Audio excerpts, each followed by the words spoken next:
Hendra masuk dan menutup kembali pintu kamar anak perempuan tirinya. Silva tampak masih terbalut selimut, tidak menyadari kehadirannya. Pak Hendra pun duduk di tepi tempat tidur, memandangi wajah Silva yang sedang tidur lelap. Dia kemudian beristirahat di sampingnya sambil memeluk putri tirinya itu. "Sarapan yuk, Silva, temani bapak," ujarnya perlahan. Silva mengerjapkan matanya dan melihat bapaknya berada dekat dengannya, membuatnya terkejut. Bapak," katanya terbelalak. Pak Hendra tersenyum. "Bangun yuk, Silva, temani bapak sarapan." Namun, Silva mengeluh. "Tapi aku malas keluar, Pak."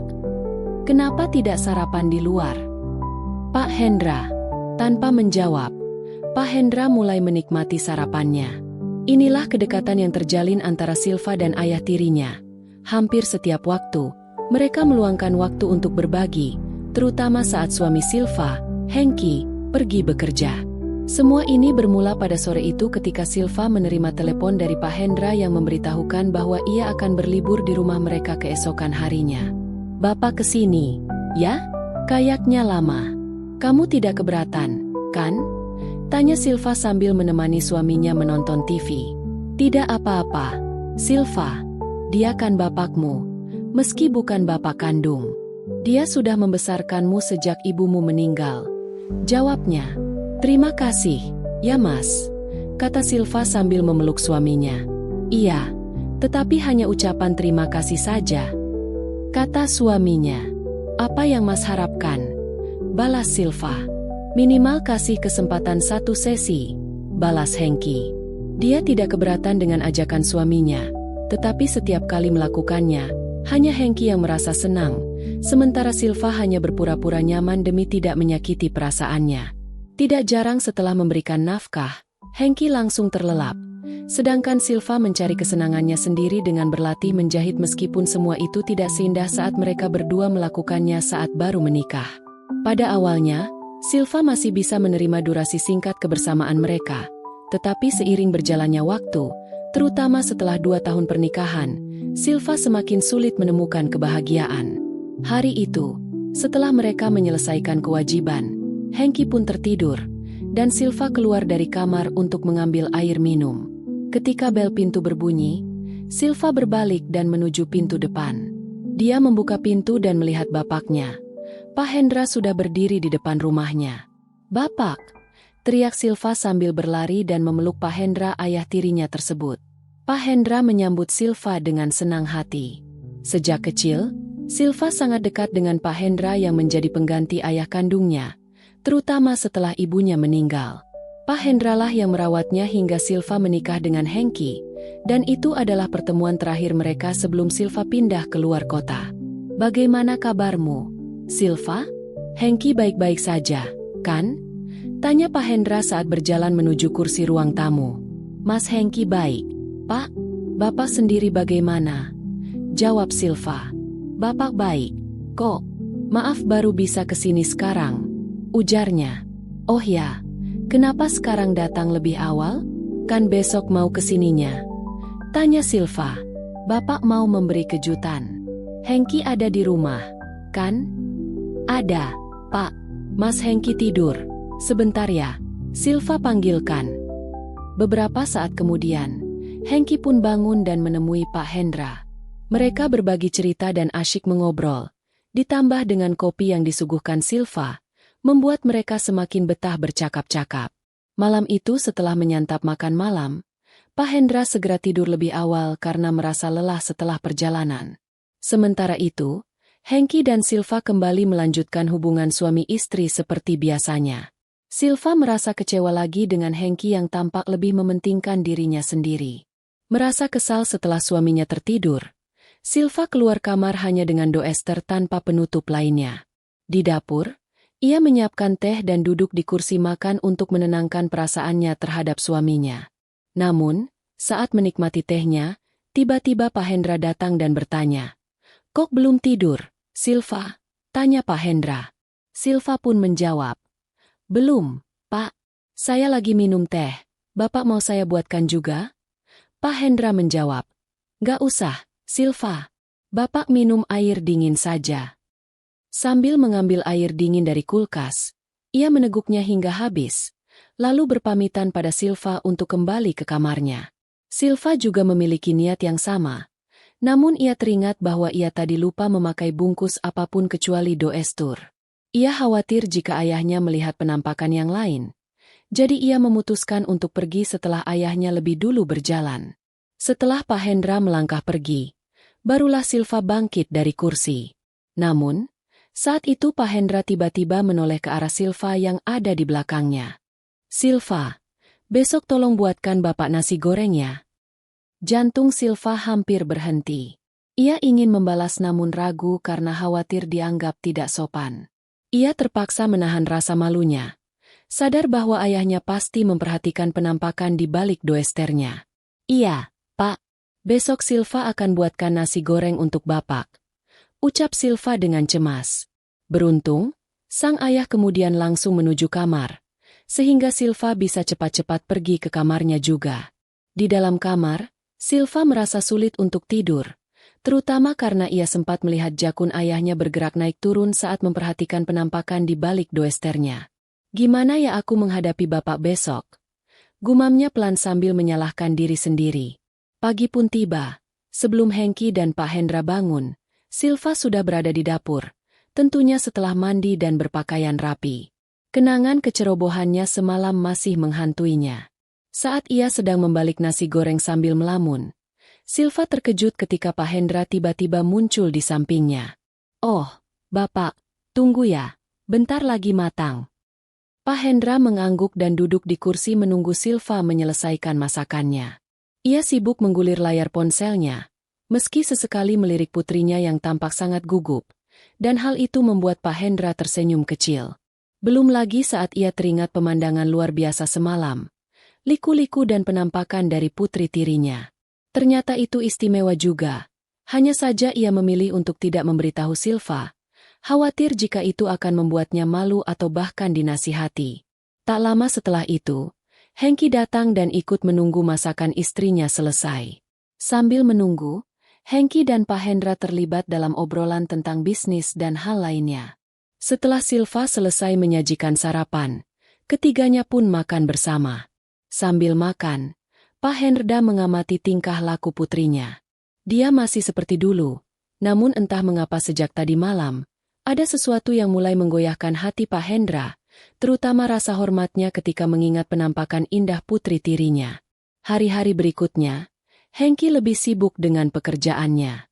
Selama Hengki di kantor, Pak Hendra lah yang lebih sering menemani Silva dalam aktivitas sehari-hari, seperti berbelanja, jalan-jalan, makan di luar, atau mengantarnya kemana saja.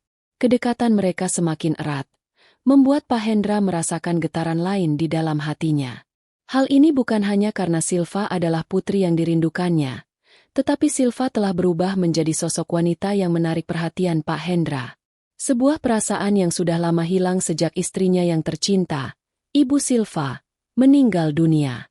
Pak Hendra tahu bahwa perasaan itu seharusnya tidak ada, namun untuk menyingkirkannya tidaklah mudah, sehingga ia pun membiarkan perasaan itu mengalir secara alami kepada putri tirinya. "Silva, kamu lihat tidak baju Bapak yang warna biru? Mungkin ada di lemari suamimu setelah selesai laundry," kata Pak Hendra suatu pagi setelah mandi.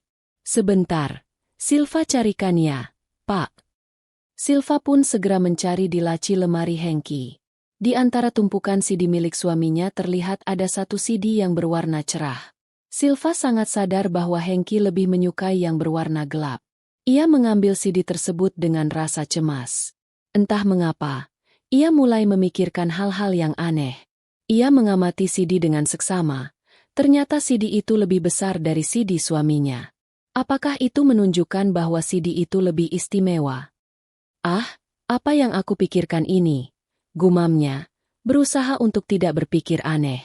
Ia segera membereskan tumpukan CD tersebut dan keluar sambil membawa CD milik bapaknya. "Pak, ini CD-nya?" tanyanya saat berada di kamar bapaknya. Ia menyerahkan CD itu sambil menundukkan kepala.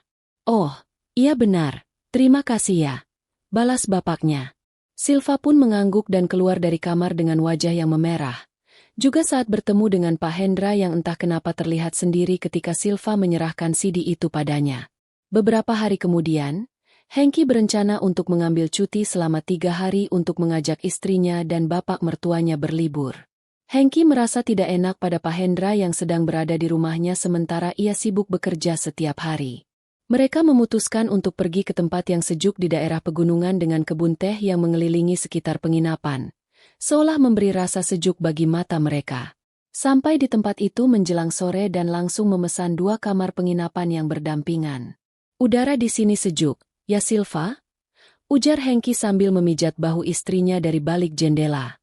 "Iya mas, besok pagi kita jalan-jalan, ya?" "Iya, kalau tidak dingin, soalnya aku alergi." "Iya, iya. Lalu kalau besok pagi ternyata dingin, kamu sama bapak saja. Aku di sini selimutan takut sakit nanti," kata Hengki. Silva hanya tersenyum berusaha mengerti situasi suaminya. Memang sejak pagi, suhu di daerah tersebut terasa dingin. Hengki terus terbungkus dalam selimut bahkan ketika Silva ingin pamit pergi jalan-jalan Hengki terpaksa tidak ikut.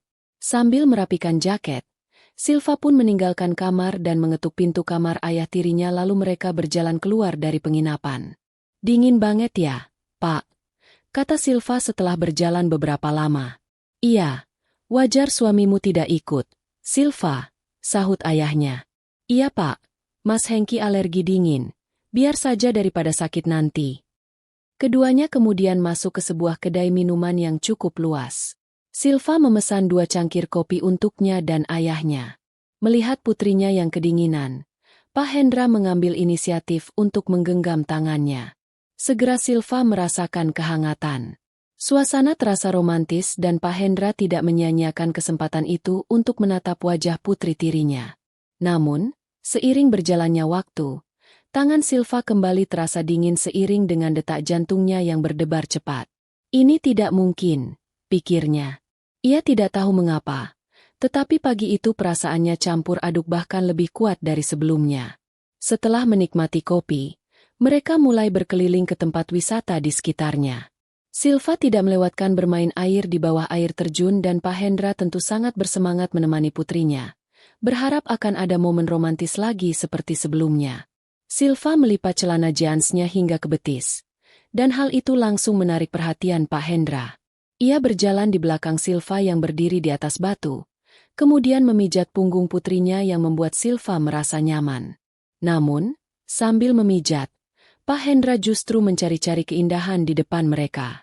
Selama Silva tidak protes, ia terus melanjutkannya. Tanpa terasa, pakaian mereka basah karena percikan air, tetapi pelukan Pak Hendra membuat Silva Yuni melupakan dinginnya air di sana.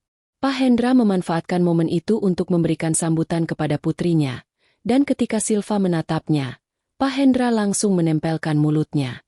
Silva terkejut dan merasa malu, tetapi pikirannya justru menerima dengan bahagia.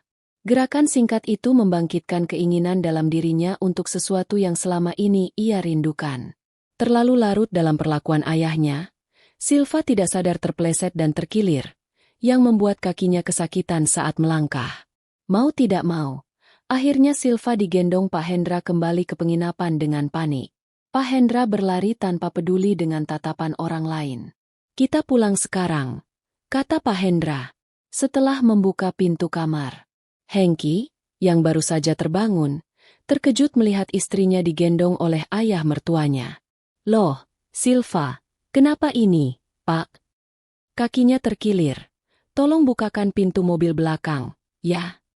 Beberapa menit kemudian, mereka keluar dari lokasi wisata. Hengki yang menyetir segera melaju ke rumah tukang urut yang pernah ia kunjungi sebelumnya. Sesampainya di sana, Pak Hendra sigap menggendong Silva.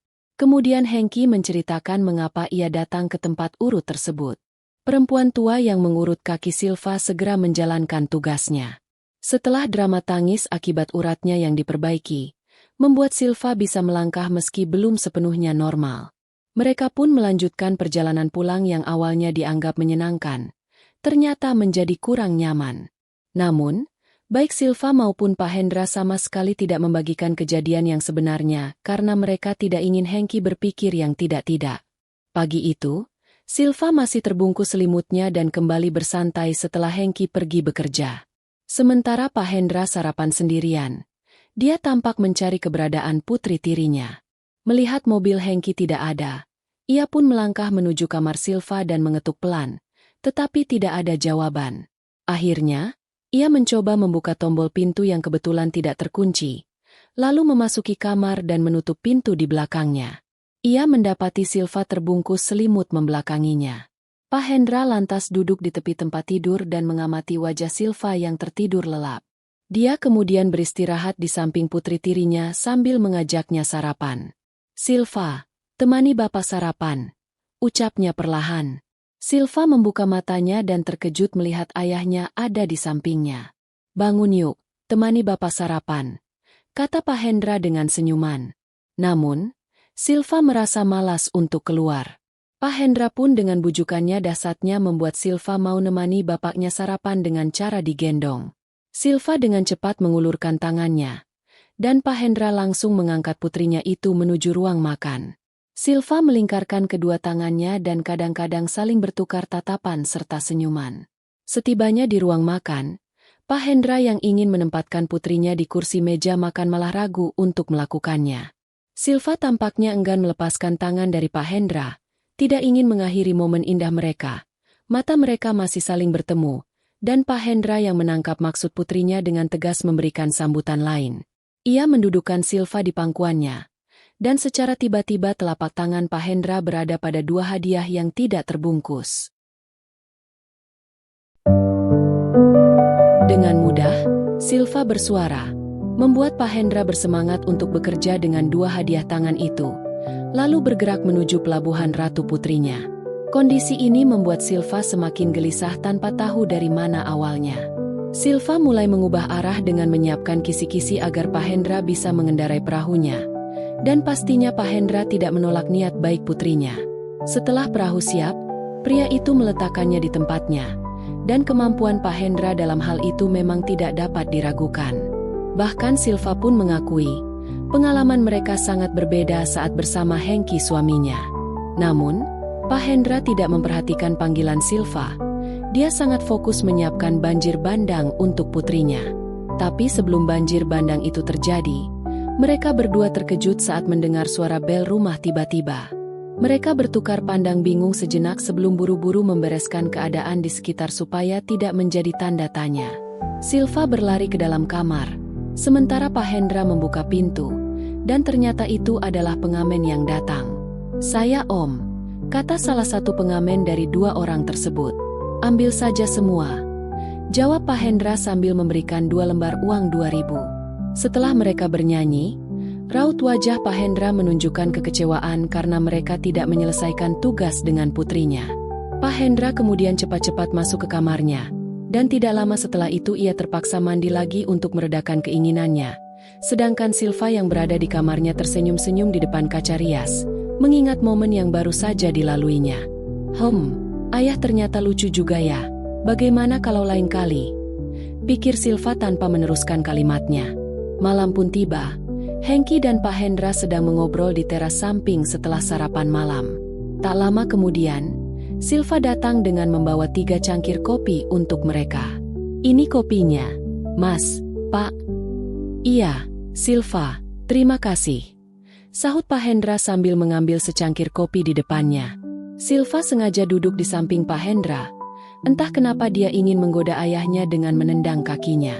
Awalnya, Pak Hendra hanya berdehem sebagai peringatan. Namun Silva yang memang bandel terus melanjutkannya.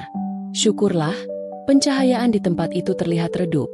Sehingga saat Pak Hendra membalas dengan permainan tangan ke antara kaki Silva, Hengki tidak curiga. Pak Hendra terus mencari-cari sesuatu, membuat Silva malah bingung untuk menahan suaranya. Untungnya, tidak lama kemudian, Hengki berkata, Pak, maaf, aku baru ingat ada pekerjaan yang belum selesai, jadi aku tidak bisa lanjut ngobrol." "Tidak apa-apa, biarkan Bapak ditemani Silva saja. Silakan pergi kalau mau kerja, nanti keburu ngantuk," ucap Pak Hendra. "Iya, Pak, aku pergi dulu ya, Pak." Setelah Hengki memasuki tempat kerjanya yang letaknya cukup jauh dari teras samping rumah, Pak Hendra langsung menyapa putri tirinya tanpa melakukan basa-basi. Dia langsung memberikan sambutan yang hangat, sambil tetap mengerjakan sesuatu dengan tangannya. Silva yang juga sibuk di sampingnya bertanya, "Pak, apa ini sudah terlalu berlebihan?" tanya Silva. Pak Hendra menjawab, "Silva, Bapak rasa Bapak sudah jatuh cinta." Silva tidak memberikan jawaban, tetapi pandangannya mengisyaratkan bahwa dia setuju dengan apa yang dikatakan Pak Hendra. Justru pada saat itu, Silva merasa bingung mengapa hatinya bisa merasakan hal yang sama seperti yang dirasakan ayahnya. Apakah karena Hengki selama ini tidak memperhatikan, atau karena dia terlalu sibuk? Namun, Hengki bekerja untuknya. Tiba-tiba Silva menyadari bahwa selama ini dia telah mengambil langkah yang salah. "Mau pindah, Silva?" tanya Pak Hendra. Jangan, Pak. Maaf, Pak. Saya pamit dulu ya," balas Silva. Pak Hendra sekejap terkejut melihat perubahan sikap Silva yang tiba-tiba menjadi kurang bersahabat, dan merasakan adanya ketidaknyamanan setelah percakapan mereka. Dia tidak tahu harus berpikir apa lagi dan bingung dengan semua peristiwa yang terjadi. Hari-hari selanjutnya menjadi terasa monoton. Silva cenderung menghindar dan berbicara sedikit. Situasi ini berlangsung hampir 1 minggu. Pak Hendra berusaha memahami keadaan ini. Saat makan malam bertiga bersama Silva dan Hengki, dia berkata, "Besok Bapak pulang, kalian harus jaga diri baik-baik, ya." "Oh, kenapa tiba-tiba, Pak?" tanya Hengki dengan terkejut. "Iya, Bapak mendapatkan informasi bahwa ada sesuatu yang mendesak harus diselesaikan di pabrik," ucap Pak Hendra sambil sesekali mencuri pandang ke arah Silva yang hanya menunduk. Silva sebenarnya juga sangat terkejut, tetapi ia mencoba menyembunyikannya. Ia merasa bingung dan tidak ingin membiarkan perasaannya terhadap Pak Hendra semakin dalam. Dia masih berusaha berpikir jernih dan ingin menjaga pernikahannya. Sementara itu, Pak Hendra merasa jatuh cinta, tetapi ia tidak ingin memaksakan keinginannya. Ia memutuskan untuk menyimpan perasaannya dan berharap perpisahan ini bisa mengubur rasa cintanya selamanya. Setelah Pak Hendra kembali ke kotanya, Silva menjadi murung dan tidak bersemangat dalam menjalani aktivitasnya. Hengki menyadari perubahan itu dan berusaha menegurnya. Namun Silva hanya menjawab tidak ada yang salah. Silva berupaya bersikap biasa di depan suaminya, tetapi pikirannya tidak pernah lepas dari Pak Hendra. Setiap saat, sosok bapak tirinya selalu terbayang di pikirannya. Jika ia sendiri di rumah, Silva sering melamun mengenang semua kenangan bersama bapak tirinya dan jarang sekali bayangan Hengki, suaminya, terlintas di hatinya. Suatu ketika, Hengki pulang dengan tergesa-gesa dari kantor meskipun waktu masih siang. "Silva, kamu di mana?" tanya Hengki penuh rasa khawatir. "Iya Mas, aku di dapur baru saja memasak," jawab Silva. Hengki segera menuju ke arah Silva dan berkata, "Bapakmu kecelakaan, sekarang ada di rumah sakit." Mendengar hal itu, Silva merasa gemetar dan air matanya mengalir. Orang tercintanya mengalami musibah, sehingga Silva cepat-cepat ke rumah sakit bersama Hengki ke rumah sakit tempat Pak Hendra dirawat. Untunglah, setibanya di sana, dokter memberi kabar bahwa Pak Hendra tidak mengalami luka yang serius. Silva segera menghampiri Pak Hendra dan pria itu merasa terharu dengan kedatangan putri kesayangannya. "Bapak bagaimana? Kenapa bisa kecelakaan?" tanya Silva. "Mungkin karena Bapak kurang hati-hati, Silva. Mungkin karena sudah tua, jadi kurang fokus," jawab Pak Hendra. Percakapan mereka terus berlanjut di sana. Keesokan harinya, Hengki memilih untuk kembali ke kantor, sementara Silva diizinkan suaminya untuk merawat bapaknya. Beruntung, sore itu Pak Hendra sudah diperbolehkan pulang. Ia sebenarnya sudah bisa berjalan sendiri, tetapi ingin menggunakan kesempatan ini, sehingga ia meminta Silva untuk membantunya. Hatinya terasa damai karena Silva masih bersedia menemaninya. Begitulah perasaan Pak Hendra hingga suatu malam ketika Silva yang lelah tertidur saat menemani Pak Hendra menonton televisi. Dia menggendong putrinya ke kamar dengan hati-hati dan meletakkannya di tempat tidur. Lalu ia berbaring di samping Silva dan memandangi wajah putri tirinya yang tetap cantik dan tidak berubah. Namun, ketika menatap Silva, keinginan yang pernah tertahan muncul kembali dalam diri Pak Hendra. Dengan ragu, ia mulai berbicara, Tetapi tiba-tiba Silva terbangun dari tidurnya. "Maaf, Silva, Bapak tadi belum selesai berbicara," ia berkata. Tetapi Silva tersenyum dan menjawab, "Bapak jangan pergi lagi ya, Pak. Silva tidak bisa jauh dari Bapak." Pak Hendra menatap wajah putrinya, dan ada rasa haru dan kebahagiaan di mata keduanya. Tanpa perlu berbicara, mereka sama-sama memahami bahwa mereka tidak ingin saling melepaskan. Obrolan yang sempat terhenti itu pun berlanjut lebih dari yang mereka bayangkan. Jurus andalan Pak Hendra seakan membawa Silva ke dunia baru yang lebih indah. Sebuah dunia yang penuh dengan kebahagiaan tak terlukiskan. Silva menerima setiap jurus Pak Hendra hingga membiarkan Pak Hendra meracik dengan handalnya. Silva menjadi hidangan pagi pertama untuk Pak Hendra setelah lama tidak bertemu. Suara Silva menandai awal dari perjalanan berharga mereka. "Tunggu sebentar, Pak." "Kenapa?" tanya Pak Hendra. Tanpa memberikan jawaban, Silva melangkah untuk mengambil perahu layar yang ada di tempat parkir ayahnya. Perahu itu berwarna gelap dan berkilau seperti permata, membuat Silva sedikit merasa takut memikirkannya. Ia bisa membayangkan betapa menawannya perahu itu saat berlayar di pelabuhan. Tanpa ragu, ia pun menyalurkan semua perhatiannya, sementara Pak Hendra menunggu dengan mata terpejam. Setelah semuanya siap, Silva memarkir perahu itu di pelabuhan ratunya, seolah meminta Pak Hendra untuk menyelesaikan urusannya. Dan benar seperti yang dipikirkan Silva, meskipun telah menikah dengan Hengki, ia merasa rapat paripurna itu tetap berbeda. Pak Hendra, meskipun sudah berusia tua, tetap berusaha keras dan berkomitmen untuk mengarungi perahu menuju tujuan mereka.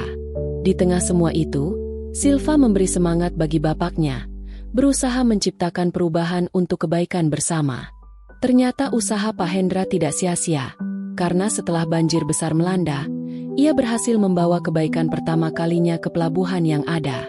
"Bagaimana dengan Hengki?" tanya Pak Hendra, mulai mengajak bicara setelah rapat paripurna. Sebenarnya, Silva sering merasa kecewa. "Saya ingin berbagi cerita, tapi tidak tahu pada siapa," ujarnya kepada bapaknya. "Sekarang cerita terus terang saja. Bagaimana Silva?" Dengan itu, Silva menceritakan aktivitasnya bersama Silva. Ia tersenyum. Setidaknya malam itu ia bisa saling berbagi kebahagiaan dan cerita dengan bapak tirinya. Selama seminggu tinggal di rumah Pak Hendra, Silva merasakan kasih sayang dari bapak tirinya. Mereka banyak menghabiskan waktu di rumah bersama. Hanya sesekali pergi jalan-jalan atau makan. Hingga pada minggu kedua, di hari pertama, Hengki datang menjemput Silva di rumah bapak tirinya. Meskipun demikian, pada malam terakhir Silva di rumah Pak Hendra, mereka tetap tidak melewatkan rapat paripurna sebagai kenangan. Ketika pagi tiba, Silva yang masih berada di rumah bapaknya enggan mengakhiri kebersamaan mereka. "Kamu belum siap-siap, Silva? Sebentar lagi Hengki datang," kata bapaknya. Tunggu dulu, Pak, Silva masih malas." "Ayolah, Silva, Bapak tidak ingin ada masalah dengan suamimu," ujarnya. Akhirnya, Silva mengikuti nasihat bapaknya dan bersiap sebelum suaminya tiba. Pak Hendra sebenarnya merasa berat untuk melepaskan Silva, tetapi ia tidak bisa berbuat lain. Hari-hari pun berlalu seperti biasa, dan selama berjauhan dengan Pak Hendra, Silva sering video call dengan bapaknya. Dahulu, ia hanya menanyakan kabar, tetapi sekarang ia lebih banyak hal lain dengan bapak tirinya tersebut. Beberapa minggu setelah Silva berpisah dengan Pak Hendra, sebuah berita tak terduga datang pada mereka. Suatu pagi, Silva merasa mual dan tidak memiliki selera makan. Ia mulai curiga ada yang tidak beres dengan dirinya. Lalu ia menelepon bapak tirinya. "Apakah kamu sudah cek, Silva? Kapan terakhir kali tamu bulanan datang?" tanya Pak Hendra. "Belum, Pak. Tapi kamu rutinkan dengan Hengki?" "Iya, Pak. Biar tidak curiga. Kalau gitu, periksa saja dulu. Biar Bapak kesana menjemput kamu," ujar Pak Hendra. Menjelang siang, mereka memutuskan untuk memeriksakan diri ke dokter. Penjelasan dari dokter menyatakan bahwa Silva positif ting-ting, dan Pak Hendra dengan tegas menyebutkan bahwa ia adalah pemiliknya. Kebahagiaan terpancar di wajah keduanya. Ketika Hengki tiba di rumah, Silva segera mengabarkan hal tersebut pada suaminya. Hengki sangat senang mendengarnya setelah lama menunggu kehadiran anggota baru. Tak lama lagi, ia akan menjadi ayah. Sejak saat itu, Hengki juga lebih memperhatikan semua yang dibutuhkan istrinya. Membuat Silva merasa sedikit tertekan oleh perlakuan suaminya. "Mas, tidak perlu berlebihan. Aku baik-baik saja meskipun kamu khawatir aku kesusahan saat kamu bekerja. Bagaimana jika Bapak saja yang pindah ke sini agar ada yang menemani aku?" saran Silva. "Itu bisa jadi ide yang baik, Silva." "Oke, nanti sepulang kerja aku akan singgah ke rumah Bapak dan mengajak beliau ke rumah Silva," jawab Hengki. Silva bersukacita karena impiannya untuk selalu dekat dengan Pak Hendra akhirnya terwujud. Menjelang malam, saat Silva sedang menyiapkan makan malam, Hengki tiba dan membawa Bapak tirinya. "Aku mau mandi sebentar ya," kata Hengki sambil membawa perlengkapannya. "Iya Mas, setelah kamu mandi mari kita makan," jawab Silva. Hengki pun mengangguk, sementara Pak Hendra dan Silva saling tersenyum. Dan benar saja, setelah Hengki pergi, Pak Hendra langsung menyambut dan menyantap makanan putrinya dengan lahap. Silva juga ikut menikmati, tetapi dia perlu mengingatkan agar semuanya berjalan lancar. "Tenang saja Pak, nanti aku yang mendatangi Bapak," kata Silva mengingatkan bapak tirinya. Pak Hendra mengangguk. Memang ada kebenaran dalam ucapan Silva. Ia tidak boleh bertindak sembarangan, apalagi karena Hengki saat ini berada di rumah. Kehadiran Pak Hendra di rumah Silva membuat keduanya lebih leluasa dalam berbuat baik satu sama lain, terutama saat Hengki sedang bekerja. Mereka tidak hanya berada di satu ruangan, tetapi juga memanfaatkan setiap sudut rumah untuk mewujudkan impian bersama. Namun, ketika Silva memasuki bulan ke-7 kehamilannya, musibah menghampiri keluarga mereka.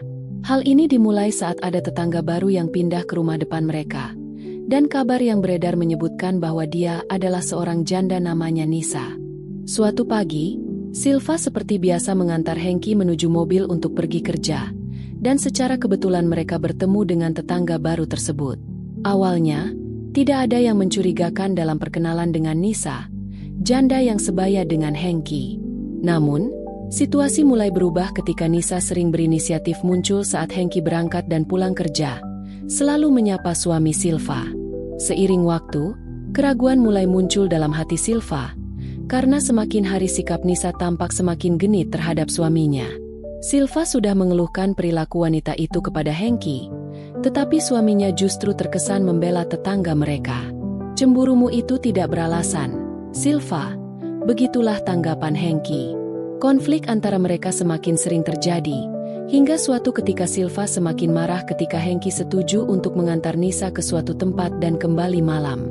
Hengki bersikeras bahwa tidak ada hubungan spesial antara dirinya dan Nisa, namun karena kesal terus-menerus dituduh, Hengki malah menjadi lebih dekat dengan Nisa. Ia mulai jarang berada di rumah karena lebih sering menemani Nisa beraktivitas, dan lama-lama Hengki merasa tertarik pada Nisa. Silva pun tidak ragu melaporkan masalah ini kepada Pak Hendra. Meskipun mereka menyimpan rahasia besar, Pak Hendra ingin menghindari masalah dalam rumah tangga putrinya. Pak Hendra pun membahasnya dengan Hengki dan sempat menegurnya, tetapi hasilnya sama saja. Hengki tetap keras kepala. Segala upaya Silva untuk menjauhkan Hengki dari Nisa telah dilakukan, tapi suaminya tetap tidak memperhatikannya. Hingga akhirnya, Silva yang tidak tahan dengan sikap Hengki memilih untuk berpisah. Hengki pun setuju dengan keputusan Silva untuk bercerai, dan proses perceraian pun berjalan lancar. 2 bulan setelah itu, Hengki menikah dengan Nisa, sementara Silva memutuskan untuk pergi dari rumah lamanya dan tinggal bersama ayah tiri. Kehidupan mereka pun kembali berjalan harmonis. Meskipun Hengki bukan lagi suami Silva, ia tetap bertanggung jawab terhadap anak yang dikandung mantan istrinya itu. Bahkan, Hengki ikut menunggu saat Silva akan melahirkan. Sementara itu, pada pernikahannya yang sudah menginjak 1 tahun, Hengki dan Nisa belum juga memperoleh keturunan. Padahal bersama Silva, ia berhasil mempunyai 1 anak. Hal ini membuat Nisa penasaran sampai suatu pagi, 2 tahun kemudian, Hengki dan Nisa memeriksakan diri ke dokter. Hasilnya mengejutkan. Ternyata Hengki yang bermasalah. Ia merasa bingung dan tidak percaya. Namun, Kejutan semakin bertambah saat Hengki dan Nisa hendak keluar dari ruang dokter dan kebetulan berpapasan dengan Silva, sang mantan istri. Silva terlihat bersama ayah tirinya. Namun yang membuat Hengki terkejut adalah perut Silva yang tampak buncit. Silva, bagaimana kabarmu? Baik, jawab Silva. Tunggu sejenak.